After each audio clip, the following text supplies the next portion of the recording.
नमस्कार विद्यार्थियों, मैं lecturer Mukesh Nikhil online classes में आपका स्वागत करता हूं।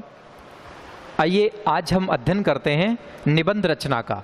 देखिए, भाषा में निबंध सबसे महत्वपूर्ण कड़ी है। निबंध 4 अंक का होता है और 300 शब्दों की सीमा में लिखा जाता है।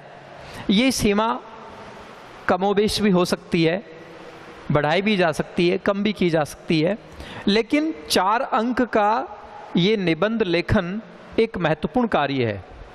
विद्यार्थियों को इस पे बहुत ध्यान देना चाहिए कि ये 4 अंक का अपने आप में इतना इम्पोर्टेंट वर्क है। यदि इसको अच्छे से किया जाए, बहुत बढ़िया ढंग से लिखा जाए, तो इसमें नंबर कटने की गुंजाइश नहीं रहती। हम जानते हैं कि अच्छी निबंध रचना कैसे होती है। देखिए, सबसे पहले तो हम ये जानें कि निबंध क्या होता है, निबंध किसे कहते हैं। ये माना गया है कि भली भांति शब्दों की सीमा से और विचारों से बंधी हुई रचना निबंध कहलाती है। निबंध हिंदी साहित्य में गद्य जो भाग है, गद्य जो विधाएं हैं, उसमें निबंध एक महत्वपूर्ण विधा है। और निबंध को चलते हुए कोई 100 वर्ष के आसपास ही हुए हैं। निबंध रचना बहुत प्राचीन नहीं है। निबंध पश्चिम साहित्य से आए हैं। गद्य रचना में निबंध सबसे ज़्यादा लिखे जाते हैं, सबसे ज़्यादा पढ़े जाते हैं, सबसे ज़्यादा समझे जाते हैं। इसलिए इसी को मद्देनज़र हर कक्षा में, प्रत्येक कक्षा में भाषा में, हिंदी में निबंध रचना का एक विषय अवश्य होता है। सारे सिलेबस बदल जाते हैं, लेकिन निबंध का विषय कभी नहीं बदलता। अभी हम देख रहे हैं कि कोविड-19 के चलते कुछ सिलेबस में भी फेरबदल होने की उम्मीदें लग रही हैं, हो सकता है। इसलिए हम ये चाहते हैं कि ऐसे विषय पढ़ें जिनमें फेरबदल का कोई चांस नहीं है। तो निश्चित बात है, निबंध में तो बदलने का कोई मतलब ही नहीं है। निबंध तो अवश्य आएगा। इसलिए हम निबंध का अध्ययन करते हैं, निबंध को समझते हैं। मैंने बताया कि शब्दों से और विचारों से बंधी हुई रचना निबंध है। निबंध का जो विषय होता है, निबंध लेखक उसी विषय पर बड़े कसे हुए शब्दों में लेखन करता है और उसमें तमाम तथ्यों को संगुफित करता है। आइए हम जानते हैं कि निबंध किस तरह से लिखा जाता है। निबंध के लिए हमेशा एक रूपरेखा होती है, एक आउटलाइन होती है, जिसमें इसके मोटे मोटे 3 भाग होते हैं। इसका जो पहला भाग है, पहला चरण है, उसे भूमिका कहते हैं। दूसरे शब्दों में इसे प्रस्तावना भी कहा जा सकता है। इसमें विषय को प्रस्तुत किया जाता है, यहाँ प्रेजेंटेशन शुरू होती है और ये बड़ा प्रभावशाली बनाना चाहिए।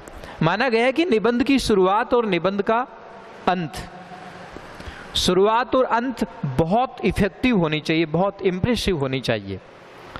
ये प्रभावशाली हो, इसके लिए क्या करना चाहिए। देखिए, भूमिका या प्रस्तावना की जो शुरुआत है, उसे कुछ काव्य पंक्तियों से या किसी महापुरुष के कथन से या कोई बहुत ही ऐसी बात जो कि उस विषय को पूरी तरह समेट रही है, या कोई बड़ी कहावत, इस प्रकार के शब्दों से शुरुआत करनी चाहिए, ताकि विषय के प्रति एक चुंबकीय आकर्षण बन जाए।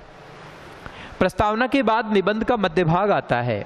मध्य भाग को हम विषय के अनुरूप डिवाइड कर सकते हैं।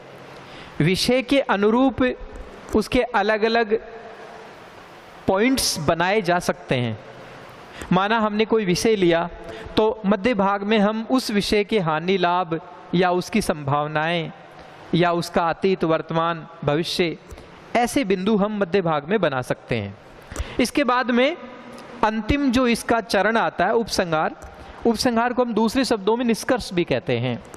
उपसंहार में उस विषय को पूरी तरह से निचोड़ दिया जाता है। उस विषय पर जितना कुछ नॉलेज हो सकता है, जो कि विषय की मांग है, वो सारा नॉलेज, वो सारी बातें, वो सारे तथ्य इसमें रख दिए जाते हैं। और खास बात ये है कि उपसंहार अधिकतम रूप से मौलिक होना चाहिए। हालांकि पूरे ही निबंध में सारे विचार लेखक के अपने होते हैं, लेकिन उपसंहार में उसे और भी ज़्यादा निजत्व के साथ, बड़े अधिकार के साथ अपने स्वयं के मौलिक विचार, मौलिक धारणाएं और मौलिक मान्यताएं लिखनी चाहिए, ताकि निबंध का ये प्रभाव पड़े, निबंध के माध्यम से निबंध लेखक का एहसास हो। यहाँ पर निबंध का लेखक जो है उसके विचार पाठक पर प्रभाव करने चाहिए। इस तरह का उपसंहार या निष्कर्ष लिखना चाहिए। निष्कर्ष में हम विषय का पूरी तरह से अवगाहन करके उसे समापन की ओर ले जाते हैं और उस पर अंतिम प्रभाव छोड़ते हैं। इसमें भी कुछ काव्य पंक्तियों का प्रयोग करना अच्छा माना गया है और भी इस तरह के तथ्य दिए जाएं जो कि दुर्लभ हैं और कहीं लोगों ने नहीं दिए, यानी इसमें विचार हैं वो अनूठे होने चाहिए जो अब तक किसी ने स्पर्श नहीं किए।